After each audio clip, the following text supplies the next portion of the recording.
What? Hey everybody, you're listening to the Wombo podcast. I'm Chipmunk. With me as always is the Mr. Gimpy. What's happening, bro? A whole lot of nothing, Chip. Just feeling like butthole. You know how it is. Dang. Fall comes The up. big old booty hole, dude.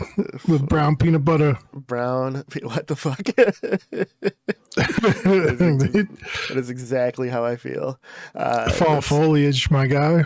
Fall foliage calls you to fall down, man. That's all it is. Dang. And kids You're were sick lost earlier in the week. lights, dude. Just then it hit me yesterday. So we'll see. Dang. How you been, man? How's the grind going?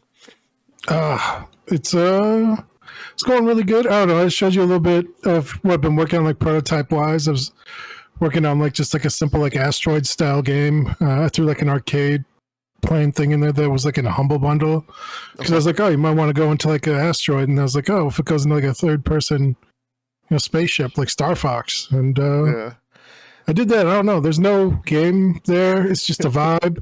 I also made like a whole ass 2D visualizer, like mini map pull up thing. Okay. I didn't even show you, but like I spent like a day and a half on it, like working out. I was messing with like a lot of like audio synchronization stuff. Okay. So I was playing with that. So yeah, I don't know. This is a fun prototype. I told you about like that idea I have for like a tower attack game, like a movable tower attack. Yes. So I built that quick prototype out where you're just like moving around, and like that wasn't fun at all. So I don't know if I'm going to keep going with that. I had some ideas to make that more fun. Yeah. It's like, well, if it's like a single lane, or if it's like more, forward, like. Yeah. What was your ideas? I was thinking that since tower defenses, you make the level basically, and it's always someone's funneling in to get you. What if you make the map, but then the hook is the tower has the ability to move, you know what I mean? Just through it. Like you have to navigate through. Yeah, to like not only keep yourself safe, but to collect other. Because you said you were going to add stuff in onto the as you pick it up, right? So then you're going through adding stuff, and maybe I don't know if you were going to have the attacks automated or whatever, like the tower defenses. Yeah, they are. Okay. I was going to say, like the more you add, you could just like have like the building itself like go down and like hit the things or like turrets or whatever. So I think the more you add like a offensive Katamari Damacy, like I think that could be interesting. I think if you have like a maze to navigate, like thing like 3D Pac-Man, where Pac-Man's always trying to attack, Yeah. I think that'd be cool. I was thinking about that the other day after you showed me the things. I liked I love the concept in theory. Same. You're right. Like, once you put it out there, it's kind of hard to Yeah, just I don't know, like like we always talk about like a camera, character, controller. Yep. So I had the characters, and then I was like messing with the controller, and I was just like, man, even already like set up auto attacking turrets and stuff, and like driving around and hitting stuff, and I was like, this isn't as fun as I'd hoped. It looks cool. Like I don't know, I've been really good at like finding like hooks, like that asteroid game I was showing you, dude. Like that's his vibe, dude. I was like, damn.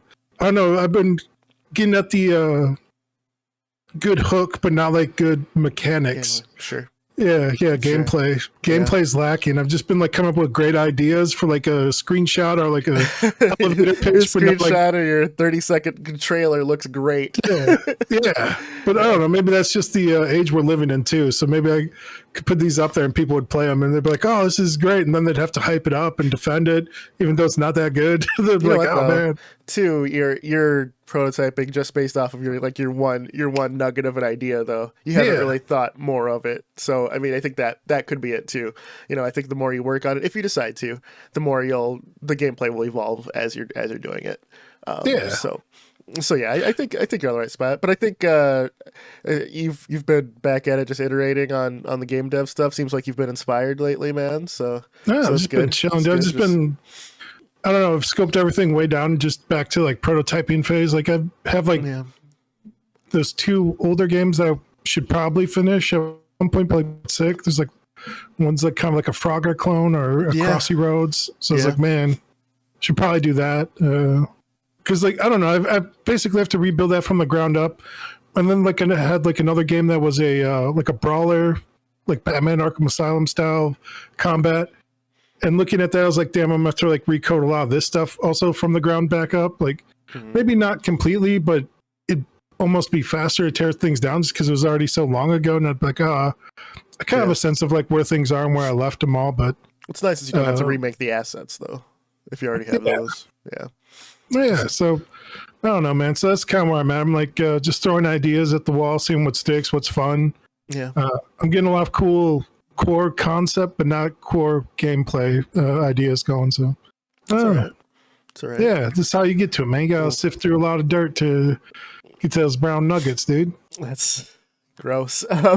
It's right. It's right. Little golden nuggets, dude. Yeah, man. As you know, I've been prototyping my ass off myself.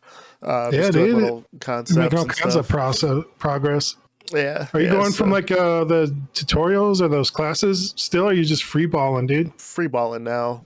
Dang, dude. So you're a wizard, Harry. It's all right. It's all right. I got the assets from the classes though, so I could just repurpose those. So that's been nice to just dick around. But yeah. Like I said, I'm doing just like every genre just to get like a nice basis of what it takes to make these types of games. Looking at your thought of kind of doing like a Vampire Survivors kind of thing made me want to do like a ARPG like tidbit a little bit here. So how I'm doing it is a top-down game. Like I said, it's just prototypes. So I already have the enemy coded. It just follows to where it just tries to come at you and attack. And I'll probably make one that'll come at you, stop at a certain distance, and then shoot. But yeah, right now I have where your mouse is looking, so it's gonna be like a dual analog kind of thing. And when you press attack, the thing shoots at and then retracts, like a little stabby attack. So not just completely passive like Vampire Survivors is, but just a little bit of movement and attacks there, just to just to see what it takes, what it is. It's really just kind of an exercise in top-down pathing, top-down speed, kind of like what feels right to me. Yeah, so you're playing with like the camera, the controllers and stuff in there. You have like a little battle arena set up. Yep, exactly. So, which definitely will help in my two larger projects, right? So I told you I had that like epiphany for the platformer that I've had game design doc for since I looked at it 2016 since I've had it for a little like 5-level platform idea, dude. And I like the other day I just had a dream. I woke up and I started drawing just because it made sense of what it was. And I wasn't even thinking about the game. It just happened, So Gimpy is older than your children, man. No, it's the same age as my daughter. Because like I started making the game design doc when like right before she was born. Like we went to the hospital like one night, right? And I just had so I was just writing, just waiting or whatever. And then I thought when she was a baby and she was sleeping that I'd have time to work on it, but life kind of that never happened. That was my first child, so a classic blunder, dude. Exactly. These children sleep normally, dude. yeah, exactly. But it was nice to do that. And then I immediately had to tell you, dude. I was just like, dude, I had just the ideas. I had to just tell someone to get it out. And then so I started drawing concepts and stuff, and I'm really happy with the concepts. I actually just my kids have drawing time as well, where we just make them not have any electronics, and then just like a pen and paper. You can do whatever you want, just do something without a screen. And so I've been joining them in that. So I've just been reiterating my main character as much as possible, and I'm to the point where I actually really like how it looks, but I think it'll be easy to animate. So yeah, that worked, and that was for like this like action platformer. I think Genesis, I can't remember the name of it right now, and it's gonna bug me. But action platformer, dude. Action platformer, yeah. Like all of them, dude. You're like, right. Very specific. It's like, nah, bro, they're all the same, bro. They're all the same. We'll get it for sure. But that's there. And I looked at the design doc, and I actually wrote it out pretty well, and I'm happy for it, man. We're gonna pursue it now that I have characters down. The top-down stealth game that I keep mentioning on here, that's in a good spot too. Through this prototype, I found a camera I like. Nice. I already told you I figured out how I'm dealing with the sound, and I think I figured out a nice little gameplay hook. Dang. Fast stealth is my Yeah. attitude, because I didn't want it to be like a Metal Gear clone, where it's Metal just like, Gear. every Metal Gear, as great as it is, I'm talking like, like we're just gonna say Metal Gear original. OG. As great as it is, it's slow. You know what I mean? It's just like in terms of Yeah. it. Other ones are faster, but at the heart of it, it's the tactical espionage action is you're waiting for the enemy, right? You're waiting for the patrol, you're waiting for it to turn its Yeah. back. You're until you're fighting It's a like little puzzle game. Ocelot or Liquid or anything like that. You're waiting for the puzzle to stop. My thought Moments of contemplation. my thought is to just have that kind of same style, but have like a split second of recognition like Metal Gear does, where you could like flip the enemy. But my thing would be cut their heads off. Just dash, boom, Dang. chop, chop. You get it as long as you're in that time. So my thought is to make this stealth game. And I'm not sure if I want to do it as like each level's a speed challenge, like you get like rated based on how long it takes you to finish it, and then you get like multipliers based on how many you kill or if you get spotted, things like that. But the more I worked on it, the more it became more of an arcade game. Yeah. So I made shoot that a little more and expand that a little bit. But that's always kind of been my thought as well. Like almost as if you turn like that tactical espionage into my thought was on it like a quick time event generator. Sure. Almost like QTEs, where it's like, I don't know, it almost becomes like a rhythm game at that point, where it's like, I don't know, you kind of see what you're supposed to do, and it's like, what if I just like, instead of like walking, crouching slowly, like moving to like this next thing, what if I just hit a button? Like, it's like, you see that I see where I'm supposed to go. Let me just hit the button to like teleport me there real quick. Yeah, that's actually so. Yeah, I've actually reworked like the story of my game design doc to match like the gameplay that became fun as I was prototyping. Yeah. So my initial thought was, stealth, go back and forth, and then as I'm doing it, as I'm prototyping it, I'm like, this just feels like I want to make Metal Gear, which I do, right? But I was like, how do I make it my own?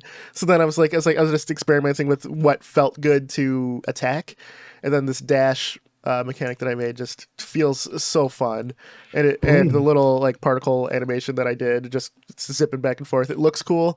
So I might rehash on that, but at this point, like the camera was like really shitty that I had, because it was just like following the player 1-to-1, so it's just like, it was also like nausea inducing. So I'm like, okay, I gotta learn this, I gotta make it make it a little better, and then that's part of why I was doing this prototype, just to figure out some camera stuff without working on the bigger project. So it's been nice, and talking to you like almost daily has been nice to keep me motivated and going.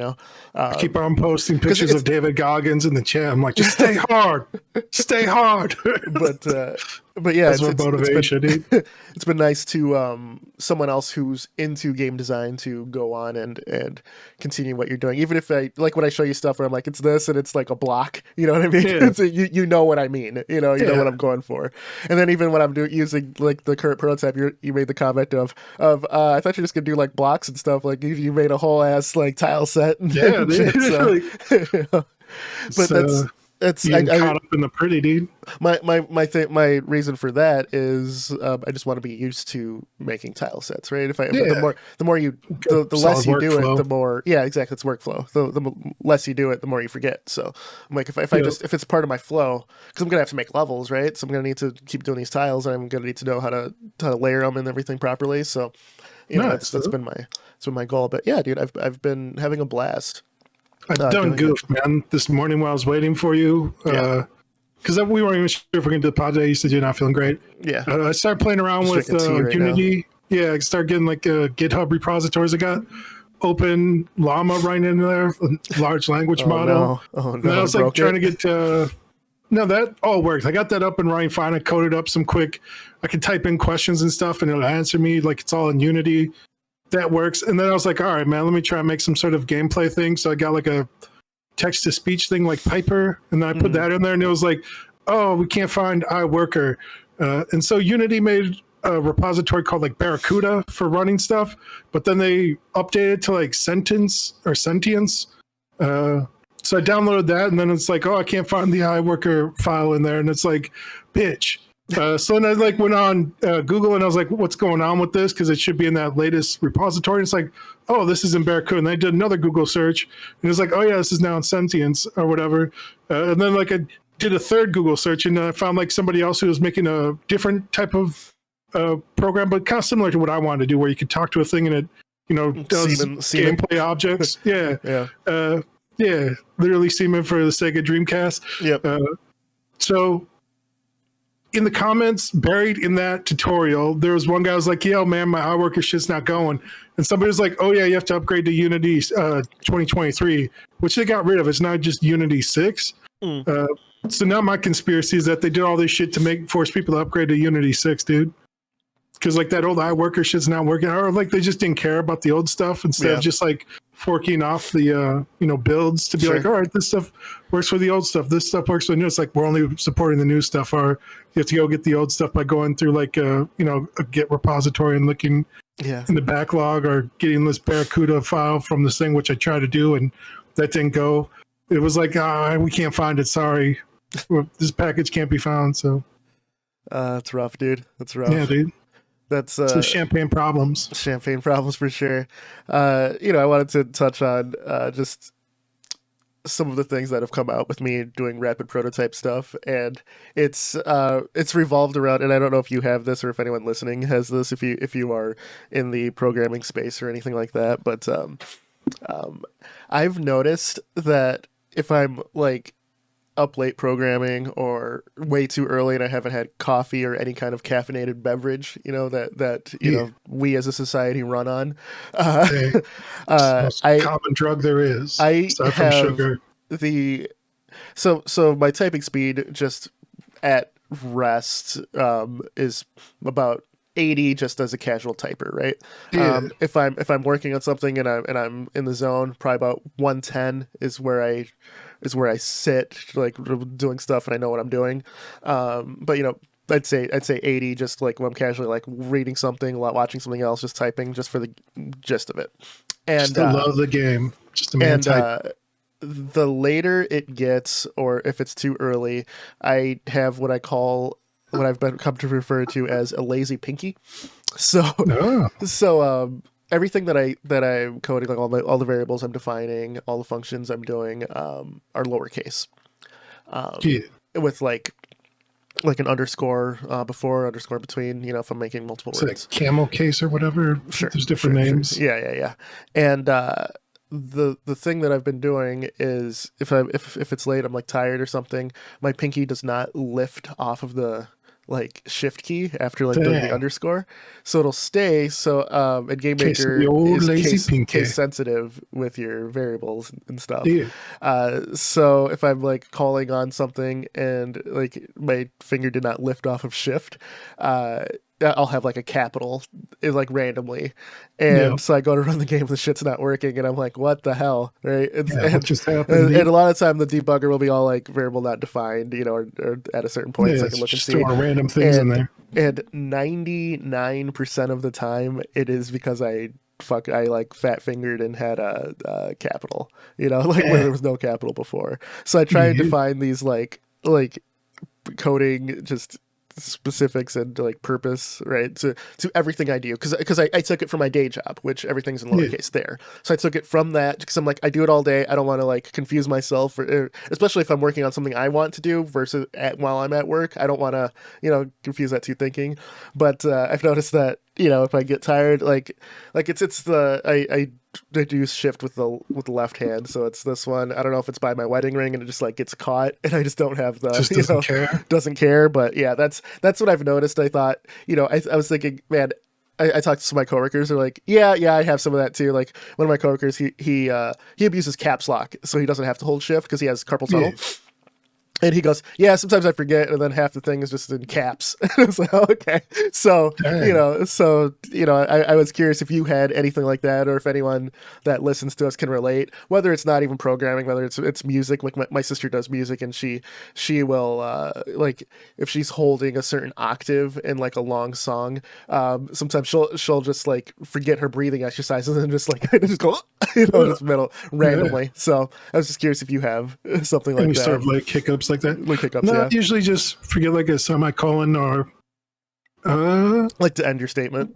And then like the end brackets or whatever those things are called. Like in Unity, like sometimes like Yeah, you like you nest things inside of things or whatever. Like, so sometimes I'll add an extra one of those, and then like, luckily in visual scripting, everything just goes red below that. It's like, hey man, what are you doing? And I'm like, oh yeah, oh, let me delete that thing again, right, real quick. So yeah, nothing too crazy. I usually just a lot of retyping, a lot of switching letters and stuff because of the dyslexia. So I'll like fuck up letters all the time, and I'll have to like rewrite and find things. I'm like, damn it. Sure. But yeah. Do you find it worse when you're tired? I tend to just stay away from programming when I'm tired. I just focus more on like art and level design, where you can just vibe. Like I'll just throw on some music or like a video, and then I'll just have like Trench Broom or you know, Tiled or LDTK or Blender open. Have you tried LDTK now? Yeah, dude. Yeah, I showed you my one puzzle prototype game where it like generates a level based on those 2D sprite maps. You did show me that. Yeah, Like, that's right. That's right. It gets like colors, and it looks up like a dictionary to get the note, like nearest color variable, and then I remember loads now. up For whatever reason, I was thinking that you used Tiled for that, and my bad. Oh, no. LDTK is very, very fun and got all kinds of. Yeah, it seems like it's even more powerful than I realized. Like I think you can add like events and scripts in there, and you can, which I thought was insane. It's probably better for like Unity. I think Rust it exports natively too, but like Unity, like it's insane. I think like I even saw like things in Godot where you can almost treat like the levels like a flip book. Yeah, like load level 1, now 2, now 3, and then like you can like tile rooms and stuff together to be like, all right, now you can like generate like a dungeon based on like these tile set and then some sort of rules or whatever. Like the auto tiler in that is fucking incredible too. Just like as long as you set it up correctly, the more like if you're making a big level and like you. Like it'll automatically know that you want a ladder here and how long it should go, or if this room should have an opening or whatever. It's like shout out to LDTK there. Yeah, man. As far as like making mistakes and stuff, or like getting tired, like I do find like I tend to like my mind tends to wander, where like I'll just fall down like rabbit holes more than anything. Like I'll be like, oh, I should be working on like last night instead of like doing any programming, I just looked up like voxel art for like 3 hours. Like I just, got like the Star Fox kind of thing. So that makes sense. Yeah. I was like, damn, I want to make a voxel art game. So I started thinking about like types of voxel art games I can make. And then I found like one dude who sells stuff on Itch, and I was like, maybe I should buy this guy's stuff. Nice. He's like the only one, and I feel like he's charging fair prices, but they're kind of expensive, like $40-$50 for like a nice pack. And I know these things are like little bespoke, handcrafted, like one-off things, but I'm like, man, I could probably do this in Blender pretty quickly with like their remesh tool, just like boop boop boop. And, but do you want to take that time? Maybe for like $50, man. Fallacy, right? Oh yeah, that's it's like especially when you're using it as just a prototype, right? For sure. Oh man. So I downloaded some of those, and I was just going to use that, like you said, for prototyping. Where I'm like, all right, do I even like this style? This is something that meshes well. But yeah, man. During all this, I've downloaded Unity 6. So they had like their big conference a few weeks ago, or maybe it was last week. And like most of their talks are like monetization, like for ads. So that's kind of the direction they're going. Yep. And that's, they get a little taste of that now. They bought up like all that other software companies for like servicing ads better for people to make money. And then they try to do that like runtime fee thing. So they really are like trying to get their paper any which way they can. And and then Godot, they had like all that drama with their community manager, and the Redo spawned from that, and nobody knows if that's going to be good yet.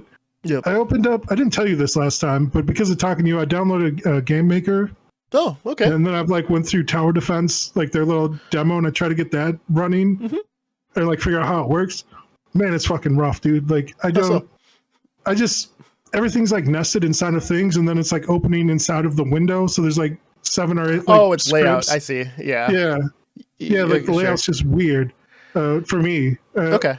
So then I messed around with that for like an hour, and like I was playing in there, and I was like, all right, that's Gamemaker. And then I looked at Godot again. I downloaded Godot 4. And I just started like looking and watch like Zunny. They had like a tutorial on like making a tower defense. I was like, how would I do it in there? And then I was just like, this also kind of sucks still. Like, I don't know. Maybe it's me, dude.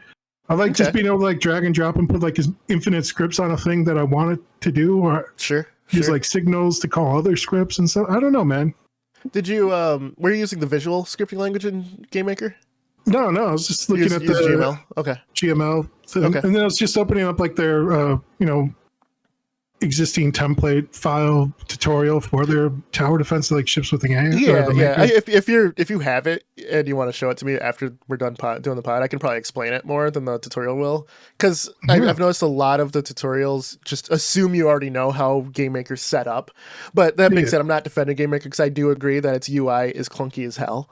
I've just been using it, and when I went from Construct to GameMaker, I thought the exact same thing. I'm like, the is this, so I agree, but now that I've been using it so much, and that's part of the reason why I got the class, right? Just because I'm like, this UI is fucking shitty. I get it now. I used to talk a little bit of my smack about people who were like hating on visual scripting because I use like a bunch of Bolt. I use like use visual scripting as like blueprints and stuff in Unreal.